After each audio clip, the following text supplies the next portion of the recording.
Damos de bienvenida al economista Alberto Acosta. Él fue presidente de la Asamblea Nacional Constituyente.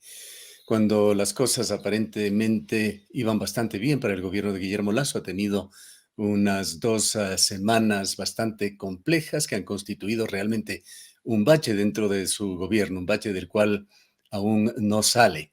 Viene un feriado que seguramente llevará reflexiones al gobierno y también distraerá un poco la atención de los ecuatorianos y entonces retomaremos varios temas muy delicados que se han dado, como el de las cárceles, el de la falta de apoyo político al presidente en la Asamblea y últimamente los Pandora Papers. Quisiéramos conocer su punto de vista sobre esta actual coyuntura un tanto compleja para el gobierno que se ha generado. Efectivamente, la vacuna que creíamos podía darle cierto oxígeno al gobierno del presidente Lasso tuvo una escasa duración y creo que ni siquiera con una nueva dosis de vacuna va a resolver los problemas, porque los problemas son muy complicados, Gustavo. La crisis es profunda, no solo es cuestión de buenas intenciones y de discursos alentadores, se requieren respuestas profundas, estructurales, que deben partir de un principio básico que es el de la solidaridad. Pero hay señales, evidentemente, que la solidaridad no está en la primera línea de gestión del gobierno. Inclusive el tema de esta ley de creando oportunidades que grava la salida de la crisis o que carga la salida de la crisis en los hombros de trabajadores y trabajadoras, demuestra que en realidad no hay una verdadera intención de ser solidarios para abordar los problemas. Además, no solo es en los hombros de trabajadores y de trabajadoras, sino también a costa de la naturaleza. Ahí vemos las propuestas de ampliar la extracción petrolera y de seguir profundizando las actividades mineras. Ese es el escenario en que nos movemos, en el cual aparece esa monstruosidad en las cárceles, asesinatos en masa de un Estado que no es capaz de dar respuestas concretas a quienes están detenidos, ni siquiera es capaz de garantizarles la vida a quienes están detenidos. Y ahí asoma la cuestión esta de los Panama Papers, que a mi juicio debe ser analizada con mucho De los Pandora detenimiento. Papers. Perdón, los Pandora Papers, ya, vivimos de papers en papers, Gustavo, y hasta me equivoco, porque también podríamos mencionar los INA Papers, ya, y entonces yo creo que esto es un asunto que hay que tener muy claro.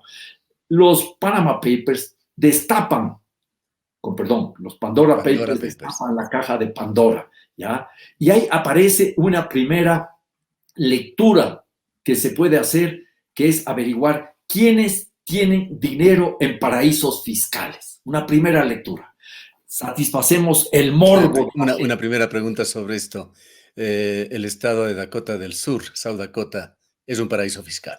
Sin lugar a dudas, es uno de los paraísos fiscales más sólidos en términos de confidencialidad, igual que Delaware, que es otro estado que está muy cerca de Washington, porque muchas veces creemos que los paraísos fiscales están simplemente en esas islas paradisíacas del Caribe, pero no es así. Los paraísos fiscales están en Europa. Bélgica es un paraíso fiscal de alguna manera, Panamá en nuestro continente. Nos podemos remitir a Andorra, Liechtenstein, Mónaco en Europa también son paraísos fiscales. Luxemburgo es paraíso fiscal y tenemos en los mismos Estados Unidos y en América Latina escenarios donde los paraísos fiscales están presentes. Y no nos olvidemos que el origen de los paraísos fiscales fue en aquellas islas en donde se refugiaban los corsarios y piratas en el siglo XVI. De ahí surgen estos paraísos fiscales en donde no había control, ni Dios ni ley, y entonces se avanzaba acumulando los recursos mal habidos. Y esa práctica de una u otra manera está presente en distintas partes del planeta. Y los ¿Y qué paraísos es? fiscales cumplieron, Gustavo, y siguen cumpliendo un papel fundamental para la acumulación de riquezas, no solo mal habidas. Sí, quisiera aquí otra explicación técnica. ¿Qué son los trust funds o fondos fiduciarios, que son las figuras que se utilizan en estos estados, Delaware, Dakota del Sur?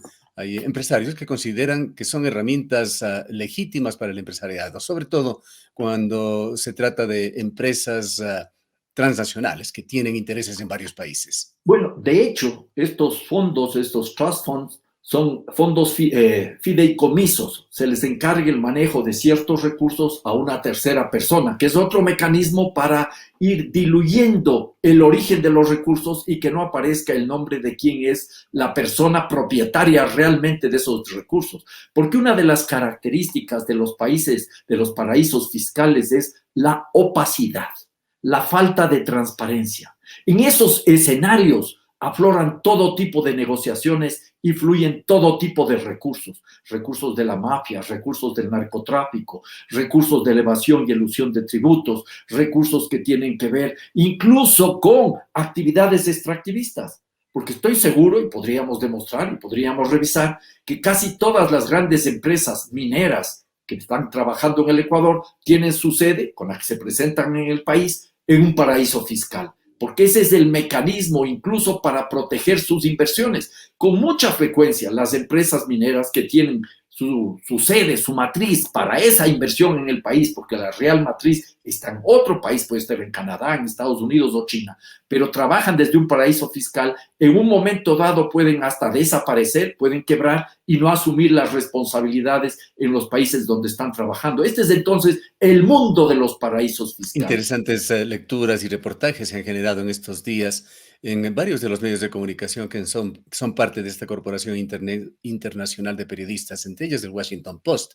Y leyendo uno de sus reportajes en los que explicaba cómo funcionan estos trust funds en estados como Dakota del Sur, nos dejan con la idea, hasta donde podemos entender, que se trata de una especie de limbo en donde alguien deposita dinero que va a alguien que recibe, pero está en la mitad de esto, este trust que en definitiva decide sin entenderse claramente en base a las instrucciones de quién.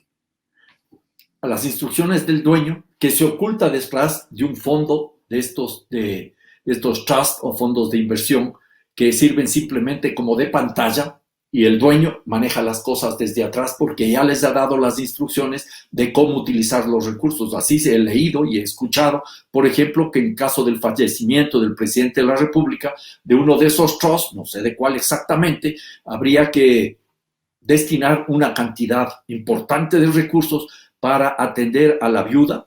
Si es que se muere el señor presidente de la República, su esposa recibiría $20,000 mensuales, eso es lo que es público, sus hijos recibirían $5,000 mensuales, sus nietos recibirían $3,000 mensuales e incluso sus hermanos recibirían $1,500 mensuales. Entonces, este tipo de cuestiones se manejan sin transparencia y este es uno de los aspectos fundamentales que tiene que quedar ahí. Y entonces la pregunta o las preguntas que nos hacemos los ecuatorianos es no solo cuando el presidente Lasso disolvió gran parte de esos paraísos, quiero decir, de esas inversiones en paraísos fiscales, es decir, supone que tuvo 14 que los disolvió, que algunos ya no están operativos y que 2 estarían este rato afincados en Dakota del Sur. No es solo la pregunta cuándo los disolvió, sino surgen otras preguntas. ¿Por qué se llevó el dinero del país? ¿Por qué lo confió en el Ecuador?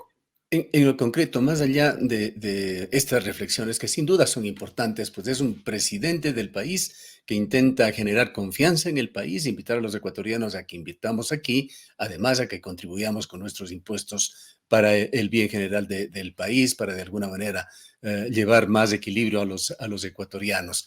Pero hay dos aspectos claros en esto que tienen que ser analizados y que ojalá dentro de este debate se arroje luz. El tema legal y la parte de la legitimidad de las acciones. ¿En qué partes cree usted puede estar fallando el presidente Lasso? Exactamente, son los 2 temas en los que hay que investigar. El primero es el tema legal y es una tarea para la Fiscalía General del Estado, es una tarea para la Asamblea Nacional. Una comisión multipartidista debería asumir esta investigación y es también una tarea para entidades de la sociedad civil como la Comisión Nacional Anticorrupción, que el remitido que acaba de expedir me pareció demasiado tímido, demasiado tibio, ni chicha ni limonada, debe ser más categórico, hay que investigar esta situación. Pero claro, luego hay que dar paso a otra reflexión. ¿Cómo es posible que gente se pueda enriquecer tan rápidamente y en qué condiciones? ¿Y cómo se explica que se saque el dinero fuera del país? Habría que investigar no solo, 1, los nombres, sino los otros efectos y las explicaciones que tienen que verse ya desde la parte sistémica. Un sistema que permite que haya grupos muy pequeños de la población que se enriquezcan aceleradamente. No estoy haciendo un juicio de valor, si ese proceso es legal o ilegal. No estoy haciendo ese juicio de valor. Simplemente estoy preguntando, y se deben estar preguntando muchísimas personas. He oído a los partidarios del presidente Lasso que han salido con una espada en la mano a defender el honor de su presidente, que hacen preguntas que a mi juicio son bastante inútiles, ¿ya? Cuando dicen, pero a él le perseguían. Sí, le perseguían. Yo no noté que le perseguían en realidad, porque el presidente Lasso y su banco fueron de los principales beneficiarios durante el gobierno de Rafael Correa. El Banco de Guayaquil y la banca privada obtuvo las mayores utilidades de toda la historia de la República hasta esa fecha, hasta que empezó el gobierno de Lenín Moreno, en el cual siguieron ganando los banqueros, sin lugar a dudas. El Banco de Guayaquil adicionalmente fue el principal destinatario de los recursos, de los depósitos de la Corporación Financiera Nacional, un banco del Estado. Durante el gobierno de Rafael Correa, hasta el 40% de los depósitos que tenía, que colocaba la Corporación Financiera Nacional, la CFN, iba al Banco de Guayaquil. ¿Sugiere usted preferencias o es un tema relacionado con el tamaño de los bancos? Pues si es por el tema del tamaño de los bancos, el banco que mayor cantidad de recursos debió haber sido el Banco del Pichincha, pero fue este caso el Banco de Guayaquil. Las cosas son aquí muy claras. El señor Lasso ha hecho mucho dinero, trabajando mucho, como trabajan muchas personas y no logran hacer tanto dinero. El señor Lasso saca el dinero, que debe haber ganado todo legalmente, ni siquiera eso me preocupa este rato, saca del país. ¿Cuántos compatriotas, piensen ustedes, cuántos azuayos y azuayas salen del país en situaciones dramáticas para enviar dinero al Ecuador? La gente que está en este proceso de la migración se deben preguntar una y otra vez. 2.000 millones de dólares han ingresado por remesas últimamente al país. La gente que vive en el exterior y que trabaja diariamente 8, 10, 12, 14 horas, ahorra para enviar dinero al Ecuador. Este señor hace además una gran fortuna y saca el dinero del país. Bueno, este es el dilema ético realmente. Gustavo, si todos estos personajes que tienen su dinero afuera trajeran esos recursos al país, a lo mejor cambia el Ecuador. Pero pensémonos una cifra adicional. Hay una cifra muy interesante, economista Costa, que ha trascendido también en estos días. Cifras, digamos, si no oficiales, que vienen de excelentes estadísticas, que hablan que un 10% del PIB mundial se encuentra en paraísos fiscales. Bueno, yo no tengo esa cifra, pero antes una reflexión para completar las ideas anteriores, si me permite, Gustavo. El hecho de que, ¿qué dirán algunos potenciales inversionistas extranjeros que tienen o tenían su mira para colocar sus capitales en el Ecuador, cuando ven que el presidente de la República no confía en su país, que tiene depósitos fuera del país? Yo me hago esas preguntas. Yo quisiera también... y bueno, hablemos del tema en aras de digamos, de equilibrios en la opinión, economista Costa. ¿Qué pasa? ¿Qué hace un empresario, por ejemplo, ahora en la situación de Perú? Cuando tienen un gobierno en donde la seguridad jurídica es muy endeble y pone en riesgo prácticamente cualquier tipo de actividad comercial, industrial. Bueno, esperemos a ver qué hace el gobierno de Pedro Castillo. Yo no anticiparía esos yo me refiero a los tiempos que ha pasado Ecuador y las situaciones que se han dado. Los tiempos que ha pasado Ecuador en todos los últimos años, si nos remitimos a las 2 últimas décadas, los grupos económicos más poderosos son los que se han beneficiado de la política económica. En el gobierno de Rafael Correa se ha demostrado con cifras. Los grupos económicos más poderosos, incluido la banca privada, obtuvieron las mayores utilidades de toda la historia de la República. Pero no le fue mal a Álvaro Noboa, por ejemplo. A Noboa le fue mal con la hacienda La Clementina, pero miremos cuáles son las utilidades que hizo exportando banano y todos los beneficios que obtuvo por los otros negocios. Es decir, no ha habido razones para, en este periodo que se analiza, que justifiquen esa salida, eso de poner a buen recaudo, pongámoslo entre comillas, esos dineros. Mire, Gustavo, yo he estado en estos días haciendo una reflexión y algo de memoria. ¿Cómo es posible, me he preguntado, que haya ciertos grupos económicos que hayan acumulado tanta plata, y en este caso concreto, la banca. Y le voy a dar unos ejemplos específicos, con datos. Mire, en el año 1994 publiqué yo este librito que se llama Los nombres de la deuda, sucretizadores, canjeadores y tenedores. Bueno, lo que decía yo es que teníamos que ver, por ejemplo, la sucretización de la deuda externa, que se benefició entre los primeros del Banco de Guayaquil, la compensación de pasivos, que se benefició entre los primeros del Banco de Guayaquil, todo lo que significa el manejo de los escudos fiscales con beneficios preferentes para el Banco de Guayaquil, todo lo que significa los CDRs, esos certificados de depósitos reprogramables en la crisis bancaria, y naturalmente también habría que tomar en consideración el beneficio que obtuvo en el gobierno de Correa como banquero y como banca privada, y en particular con los depósitos de la CFN. La pregunta aquí es, ¿en qué sistema es posible hacer esas masivas ganancias y cómo se explica esta sacada de recursos del Ecuador? Para quedar con algo concreto, economista Acosta, ¿qué quisiera ver usted como declaraciones públicas o como actos públicos que dé el gobierno luego del feriado, en esta compleja coyuntura en la que se encuentra?